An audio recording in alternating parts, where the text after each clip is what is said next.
A few moments later. Shalom, salam sejahtera bagi kita semua.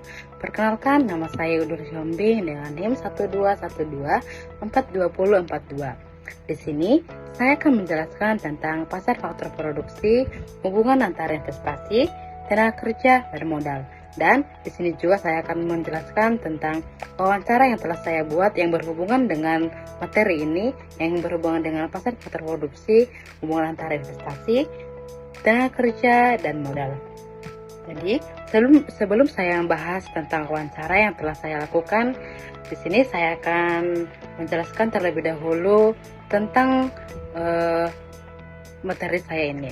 Jadi, rumusan masalah yang saya akan bahas dalam materi ini ada 4. Yang pertama itu, apa sih yang dimaksud dengan pasar faktor produksi? Yang kedua, bagaimana hubungan antara investasi, tenaga kerja, dan modal.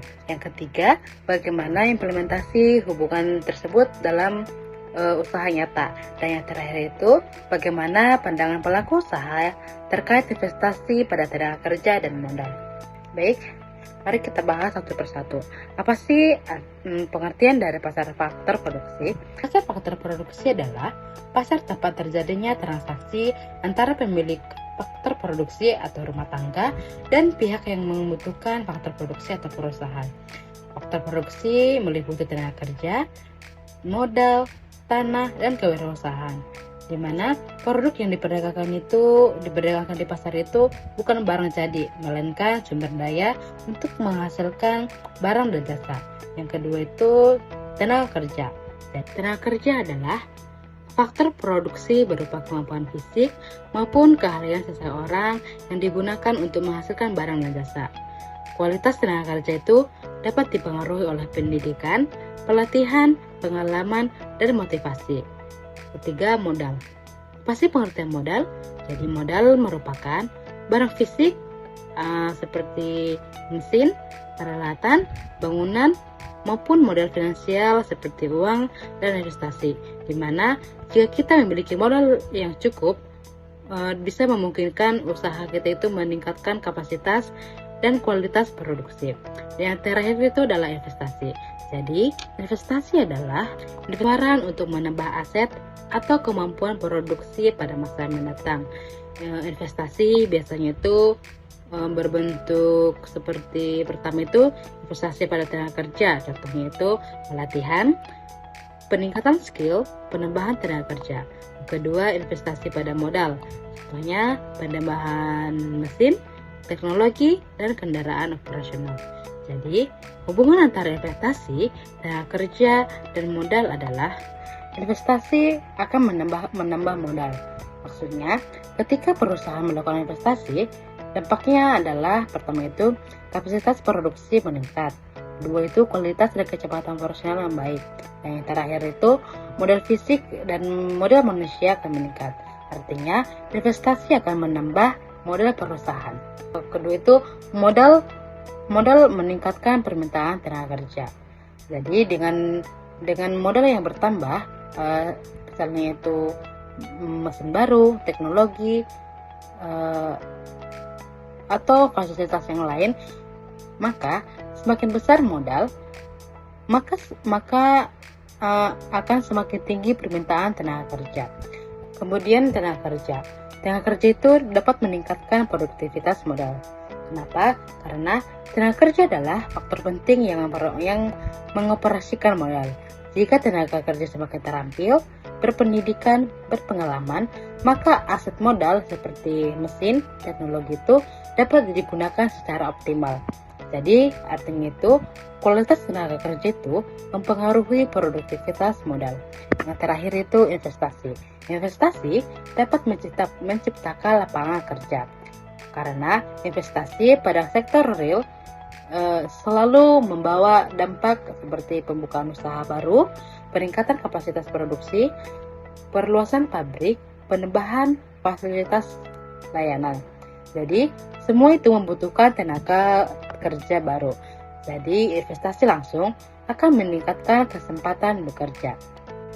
Jadi, sekarang karena saya sudah selesai menjelaskan tentang pengertian-pengertian dari judul materi saya, sekarang saya akan membahas tentang pembuatan wawancara saya mengenai tugas ini, yaitu wawancara sebuah laundry kilauan. Jadi jenis penelitian yang saya buat ketika mewawancarai sebuah laundry adalah penelitian kualitatif deskriptif. Kedua itu sumber data. Sumber datanya itu ada dua. Yang pertama itu data primer, itu wawancara dan observasi. Yang kedua itu data sekunder. Data sekunder itu jurnal, artikel, dan buku ekonomi.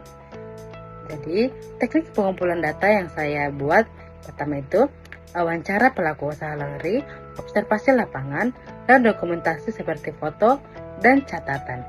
Baik, sekarang kita beralih ke pembahasannya. Yang pertama, gambaran umum usaha laundry kilauan. Usaha laundry kilauan merupakan bisnis jasa pencucian kain yang memanfaatkan modal berupa mesin cuci, pengering, setrika, deterjen, dan ruang produksi. Dalam usaha ini, tenaga kerja itu berperan penting dalam menjalankan proses operasional seperti mencuci, menjemur, mengeringkan, menyetrika, dan melipat. Pembahasan selanjutnya itu analisis hubungan antara investasi, tenaga kerja, dan modal. Di sini ada 3 yang akan saya bahas. Pertama itu investasi pada modal. Pelaku usaha yang saya wawancara itu membeli mesin cuci tambahan agar kapasitas produksi meningkat. Hasil observasi menunjukkan bahwa modal utama usaha terdiri dari mesin cuci 2 unit, mesin pengering 1 unit, setrika uap 1 unit, dan alat penyimpanan. Pembahasan kedua itu investasi pada tenaga kerja. Pemilik usaha melakukan pelatihan cara menggunakan mesin secara benar, terus pembagian tugas agar lebih efisien, dan memberikan insentif pada tenaga kerja yang bekerja lebih cepat dan detail.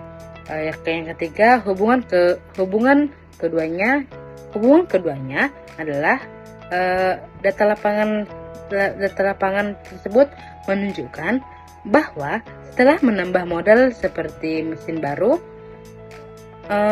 maka waktu pengerjaan itu berkurang 30%. Kedua itu, produktivitas tenaga kerja meningkat karena pelatihan. Ketiga, pendapatan usaha naik karena kapasitas layanan itu bertambah. Jadi, dalam wawancara saya kepada pemilik usaha laundry, ada 7 pertanyaan yang saya tanyakan. Yang pertama itu, sejak kapan sih usaha laundry-nya tersebut usahanya itu berdiri? Yang kedua itu, apa saja sih modal yang dibutuhkan? Yang ketiga, apa bentuk investasi yang pernah dilakukan? Yang keempat itu, bagaimana pengaruh investasi pada tenaga kerja? Yang kelima itu, bagaimana perkembangan usaha setelah investasi modal? Yang keenam, apa kendala utama dalam mengelola tenaga kerja? Dan yang ketujuh itu, apa rencana pengembangan usaha ke depannya? I know it hurts sometimes, but you'll get over it. You'll find another life to live. I know you'll get over it. I know you're sad and tired. You've got nothing left to give, but you'll find another life to live. I know you'll get over it. Sejak kapan sih usaha ini berdiri gitu kak? Usaha ini berdiri sejak 2020 ya. Terus apa aja sih modal awal yang dibutuhkan gitu? Modal awal sih kayak satu mesin cuci, setrika, dan deterjen. Oh iya. Terus yang ketiga nih kak, apa sih bentuk investasi yang pernah dilakukan? Investasinya dilakukan pada pembelian mesin tambahan dan pelatihan pegawai.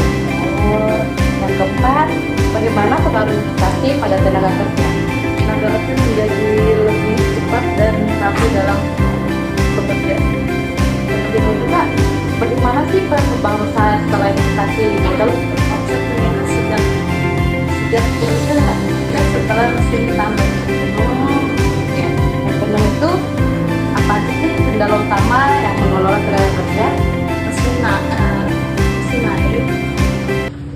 baik dan pegawai baru butuh adaptasi. Yang terakhir nih Kak, apa rencana pengembangan usaha ke depannya? Menambah layanan antar